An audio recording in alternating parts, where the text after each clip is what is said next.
Ponad 100 lat temu zmarł Wilfred Pareto, autor zasady 80-20, w myśl której 80% rezultatów wynika z 20% działań. 80% sytuacji awaryjnych przeżyjemy dzięki 20% zawartości naszego zestawu. Czy to oznacza, że nasz zestaw w 80% jest zbędnym balastem? W dzisiejszym materiale przedstawię Wam 7 zasad budowania zestawów przetrwania różnego rodzaju, plecaków ratunkowych, zestawów survivalowych do samochodu, tak aby były jak najbardziej wszechstronne, użyteczne, a jednocześnie przy tym lekkie. Lekkie, nieduże. Wiecie o co chodzi, żeby nie trzeba było dużo rzeczy przy sobie nosić, nie? Pierwsza zasada może się wydawać trochę nieintuicyjna, ale jak się nad tym zastanowicie głębiej, to na pewno się ze mną zgodzicie. Zestaw przetrwania nigdy nie jest gotowy, kompletny. Nie można powiedzieć, zrobiłem zestaw przetrwania i już. I dalej stwierdzić, no mam, jestem bezpieczny, jestem gotowy. Od tego zaczynam, bo z tym w pierwszej kolejności trzeba się pogodzić. Tak, do zestawu dokładamy nowe rzeczy, usuwamy nowe rzeczy. W plecaku ratunkowym zmieniamy odzież, która się tam znajduje. Zmieniamy tak, jak zmieniają się pory roku. Jeśli coś się przeterminowało, to wymieniamy. Na przykład wymieniamy żywność w zestawie ratunkowym. Te zmiany wynikają też ze zmian sytuacji, no nie? Jeśli nagle zmieniają się zagrożenia, którym musimy potencjalnie stawić czoła, no to skorygujemy zestaw przetrwania. Jeśli nagle zmienia się nasza sytuacja rodzinna, bo rodzi nam się dziecko, albo nagle okazuje się, że dziecko ma inne potrzeby żywieniowe, zaskoczy Was. Również zmieniamy zawartość plecaka ratunkowego, żeby była dobrze dopasowana do naszej nowej sytuacji. I zaraz zobaczycie, jak mocno ta pierwsza zasada wiąże się z kolejnymi. Druga zasada w sumie wynika bezpośrednio z pierwszej. Zestaw przetrwania dopasowuj do swoich potrzeb i możliwości, a nie powielaj bezmyślnie jakiejś checklisty z sieci.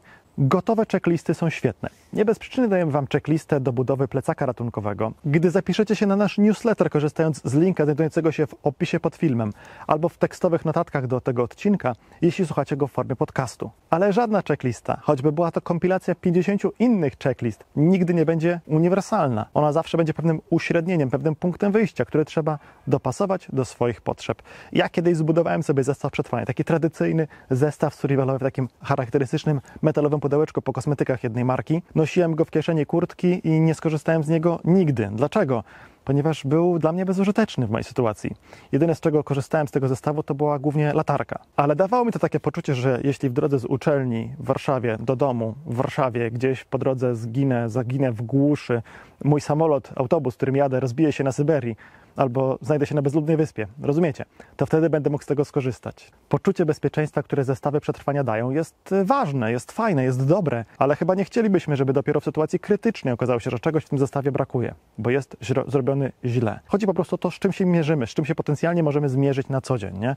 Dlatego mówiłem, że jednym z podstawowych sprzętów przetrwania w naszym dzisiejszym świecie jest telefon komórkowy. W ostatnim materiale tutaj wyjedzie karta na ten temat. I dlatego zestaw przetrwania wożony w samochodzie inaczej będzie wyglądał w zależności od tego, gdzie tym samochodem jeździmy, na przykład na jak długo wyjeżdżamy z domu. Z drugiej strony ten zestaw musi odnosić się do naszych możliwości. Jeśli nie mamy możliwości noszenia przy sobie dużej ilości sprzętu, to nie możemy mieć dużego zestawu przetrwania i musimy iść na jakieś kompromisy zgniłe, śmierdzące. Nikt nie lubi kompromisów. Jeśli do pracy jeździsz w garniturze z teczką, no to po pierwsze ja Ci trochę współczuję, a po drugie, no nie będziesz nosić przy sobie zestawu EDC w plecaku, no bo ten plecak do garnituru będzie pozować tak jak świni siodło. Co najwyżej możesz sobie kupić inną, większą teczkę, żeby nosić w niej więcej papierów i naprawdę jakiś minimalistyczny zestaw EDC. No bo nie masz możliwości zrobienia niczego innego. Ale jak weryfikować, czy coś mi się sprawdzi? A no to o tym jest mowa w następnej zasadzie. Zasada trzecia. Zestaw przetrwania musi być używany.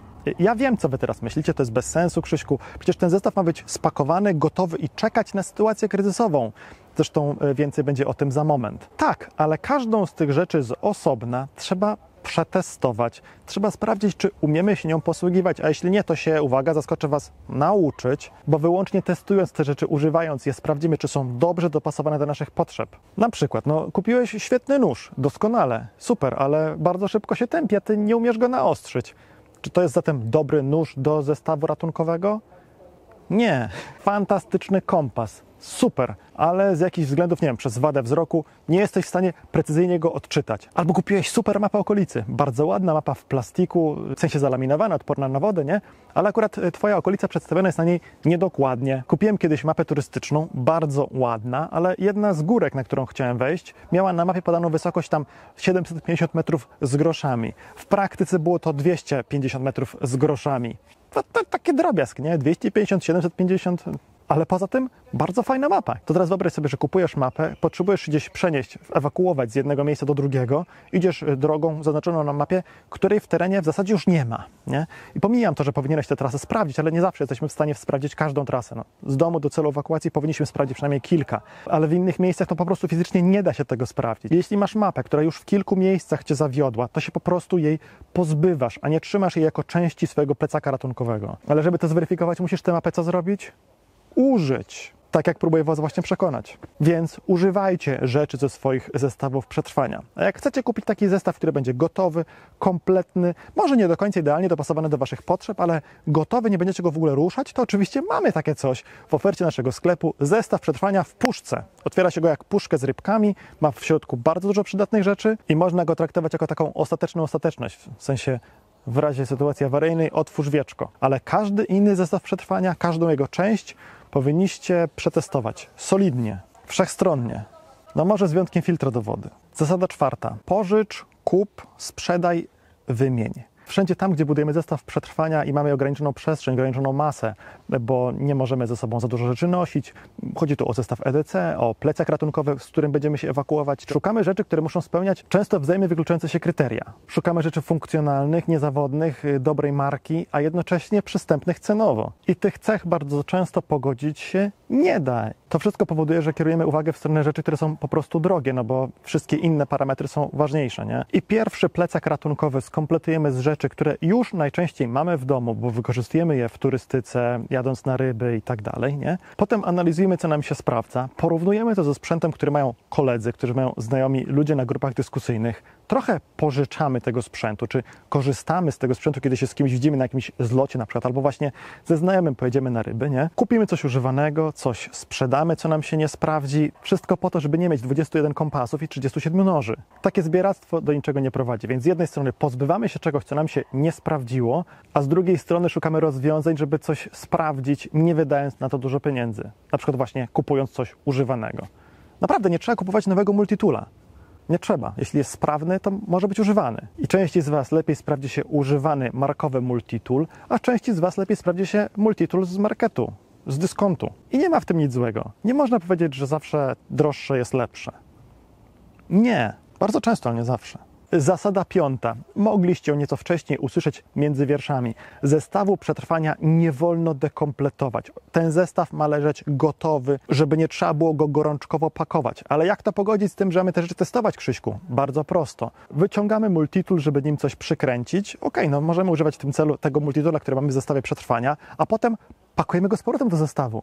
Nie trzymamy go na wierzchu. Nie, po prostu wsadzamy go z powrotem do tego plecaka. Nie ma prądu, a ostatni naładowany powerbank to jest ten w plecaku ratunkowym, to go wyciągamy, używamy, a potem doładowujemy i pakujemy znowu do plecaka. Tyle, no, cała filozofia. Po prostu chodzi o to, żeby w sobie wyrobić taki nawyk, że jak coś biorę stamtąd, używam, to potem to odkładam. I tyle. W pilnowaniu tego może pomóc taka modułowość zestawu przetrwania. Dlatego podobają mi się helpbagi, które recenzowałem w tym materiale. Tutaj wyjdzie taka karta. Oczywiście w opisie pod filmem jest odnośnik do materiału, jeśli słuchacie jako podcast. Tam mamy moduł gotowanie. No i mogę sobie wyobrazić, że jadąc gdzieś na wycieczkę, wiem, że chcę skorzystać z tych rzeczy w tym plecaku. Wyciągam moduł gotowanie, używam go, a potem kompletny moduł gotowanie odkładam. Maksimum, na co uważam, że można sobie pozwolić, to jest to, kiedy część rzeczy leży na przykład na sąsiedniej półce, ale w tej samej szafie, tak żeby to było widać, żebyście tego nie zapomnieli, zabierając, wychodząc z domu. To samo zresztą z zestawem EDC i z każdym. Wszystkie zestawy nie mogą być dekompletowane. 6. zasada. Two is one, one is none. Jeśli mamy w zestawie przetrwania jedną metodę na rozpalenie ognia, dajmy na to, albo jedno źródło światła, to trzeba przyjąć, że nie mamy żadnego. Rzeczy lubią się psuć, gubić, baterie się wyczerpują, gaz w zapalniczce się wyczerpuje. Zapalniczka może ulec zamoczeniu, może ten nóż będziemy musieli komuś dać, żeby on go przez jakiś czas używał i wtedy będziemy potrzebować mieć drugie coś ostrego. Niemal każda rzecz, którą można zrobić z użyciem przedmiotów z zestawu przetrwania, czy to będzie, nie wiem, przymocowanie guzika czy kawałka materiału, rozpalenie ognia czy poświecenie sobie, musi być zdublowana. I niekoniecznie oznacza to, że trzeba mieć 2 zestawy przyborów do szycia. Wystarczy jeden zestaw tych przyborów, ale 2 igły i do tego na przykład jeszcze agrafka. To już są 3 metody na zamocowanie czegoś, nie? Bardzo łatwo jest w takim miejscu jak tutaj upuścić igłę i ją zgubić. I co, potem będziemy jej szukać w tym stogu siana? Nie, po prostu weźmiemy drugą. jeśli od czegoś będzie zależeć nasze przeżycie, nie komfort, tylko przeżycie, zdrowie, nie? To można się zastanowić, czy na przykład nie dorobić trzeciej warstwy dla tego czegoś. Przy czym nie chodzi tutaj o to, żeby dokładać trzeci sprzęt z tej samej kategorii. Uważam, że jedną z takich rzeczy o charakterze krytycznym w zimnym półroczu w Polsce może być schronienie w czasie, kiedy gdzieś się zgubimy poza domem, nie? I można jako pierwsze rozwiązanie do zrobienia schronienia wykorzystać, dajmy na to, plandekę. Jako drugie takie lekkie, pomarańczowe, awaryjne schronienia, o których mówiłem kiedyś na kanale i które mamy w naszym sklepie. Link jest oczywiście w opisie pod filmem i w notatkach do tego odcinka. Jako trzecie rozwiązanie kilka koców termicznych i kawałek grubej, szerokiej taśmy klejącej, a czwartym rozwiązaniem może być z kolei zrobienie schronienia z gałęzi z użyciem sznurka, który też przy sobie mamy, no bo będzie potrzebny do plandeki. I zobaczcie, tym sposobem nie nosimy przy sobie 4 plandek, a mamy 4 rozwiązania na zapewnienie schronienia. Może ewentualnie trzeba byłoby tylko zdublować ten sznurek. To możemy sobie zrobić bransoletkę z parakordu, żeby mieć więcej sznurka. I tak jak przedmioty w zestawie przetrwania powinny duplikować swoje funkcje, tak samo zasada 7. Zestawy przetrwania budujemy w warstwach. Warstwa 0 to jest to, z czym wychodzimy w kieszeniach. Warstwa pierwsza to jest zestaw EDC, który możemy nosić na przykład w nerce albo w jakiejś niedużej torbie. Do tego druga warstwa, na przykład plecak ratunkowy, który zabieramy z domu w razie konieczności ewakuowania się. I do tego, ponieważ jedziemy samochodem, warstwa trzecia, zestaw samochodowy. I warto właśnie pomyśleć, zastanowić się, w jakiej konfiguracji możemy korzystać z tych zestawów, czyli z jakimi warstwami będziemy mieli do czynienia, po to, żeby te zestawy odpowiednio zbudować. W zestawie samochodowym możemy mieć kuchenkę na benzynę, bo mamy benzynę. W zestawie ratunkowym możemy mieć kuchenkę na kartusz. Fajnie, jeśli ten kartusz z kuchenki na kartusz pasuje też do tej kuchenki na benzynę, bo są kuchenki wielopaliwowe, które mogą korzystać z kartuszy. No to fajnie byłoby, żeby to były te same kartusze, ale w zestawie EDC raczej nie będziemy nosili kuchenki, nie? A jeśli już musimy, to będzie to coś tak naprawdę minimalistycznego. Wiecie, taka kuchenka z blachy, że się zagina blachę, robi się coś, na czym można postawić kubek i do tego kilka pastelek paliwa chemicznego. To wszystko, nie? Tak myślę. Ale znów, to tylko moja opinia. Dopasowuj ten zestaw przetrwania i te kuchenki, czy te schronienia, które będziesz w tych zestawach przetrwania mieć, do swoich potrzeb, a nie do tego, co mówi ci łysy pan w czerwonej bluzie na filmie na YouTubie. Ale jeśli wydaje ci się, że możesz w zestawie przetrwania nie mieć skutecznej metody rozpalania ognia, ponieważ ty oglądałeś dużo filmów i wiesz, jak rozpalić ogień innymi metodami, na przykład pocieraniem patyków, to zobacz koniecznie teraz ten materiał, bo to możesz się zdziwić. Zresztą zobaczę ten materiał, on ci się na pewno nie spodoba, ale tym bardziej dlatego powinnaś go teraz zobaczyć.